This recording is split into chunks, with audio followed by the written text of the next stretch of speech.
Yeah, hey friends, this is Daniel McQueen again with the Center for Medicinal Mindfulness. I've been asked to do a very short video on why I support Proposition 122, the Natural Medicine Health Act, and why I'm voting for it. So I just wanted to say that before everybody drops off after a minute. So I'm a psychedelic guide. I'm a professional above board psychedelic guide. I've been working in Colorado for uh, over 9 years with legal psychedelic plant medicine, cannabis. If you're interested in doing a deep dive with me, I've left a video link in the comments. So if this is interesting to you and you want to hear my deep dive on the Natural Medicine Health Act, invite you to follow that link.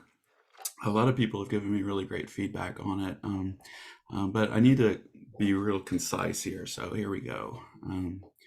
So I know people on both sides of this debate, and I think there's some really great people on both sides of the debate.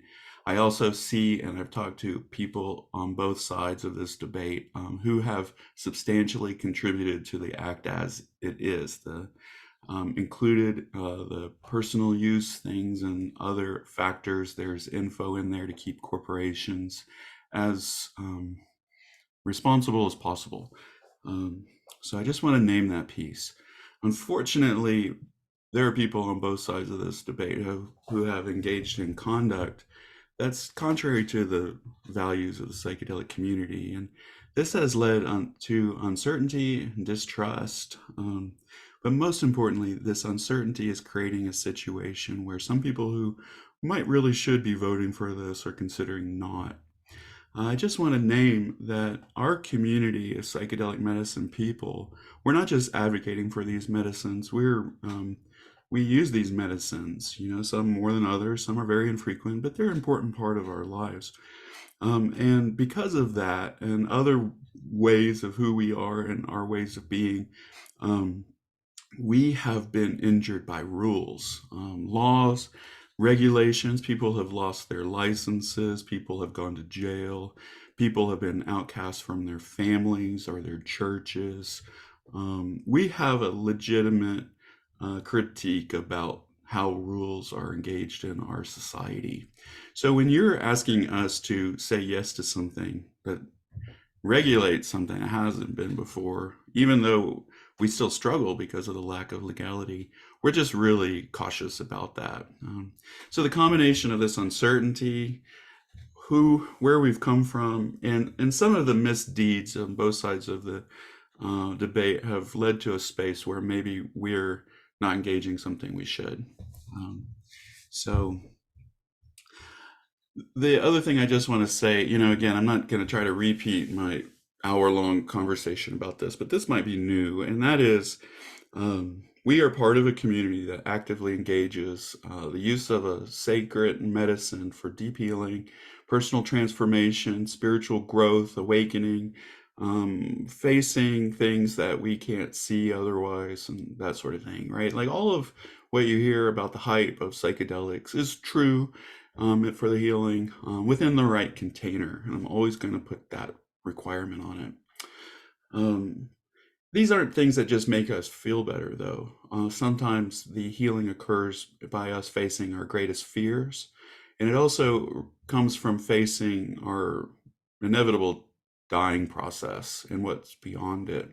So we're used to facing and confronting uncertainty. We take medicines all the time as a culture, as a community, and plunges us into a space of like not being able to know what's going to happen, uncertainty. So I just want to name that piece. Like, when have we ever let fear be our greatest guide, our lead in these experiences? And face that piece and explore it. And the other piece I just want to say is those who have legitimate concerns around the corporations coming in, yes, me too.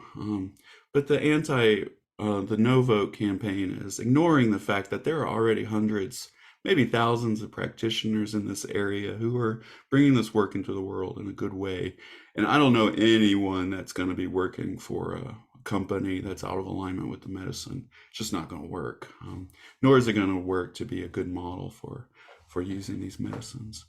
And the other thing I just want to say is, um, on the grand scheme of things, facing our fears and turning towards the unknown and seeing the beautiful radiance of the sacred universe and the power of our own unique individual psyche and our collective psyche, what ratio of fear is appropriate for corporations in that space? And I just want to name that maybe we're giving them way more power than we need to in this, and that the psychedelic community and the greater community is going to have a huge say in what occurs. And we're never not vocal, right? Like we're going to call things out if we need to. So that's my 2 cents. The last thing I just want to say is, as a human being, as a psychedelic medicine practitioner, a medicine person, I'm just extremely curious to see what occurs. I think more good, way more good will come of this than not. And it's not a hyperbole to say that we're in a crisis moment in our society. And I do believe that in the right context, these medicines can really help our community, not just in healing, but exploring new possibilities, new ideas, new technical advancements, and other things. And Colorado could become an epicenter for right relationship with these medicines for the entire um, North American continent.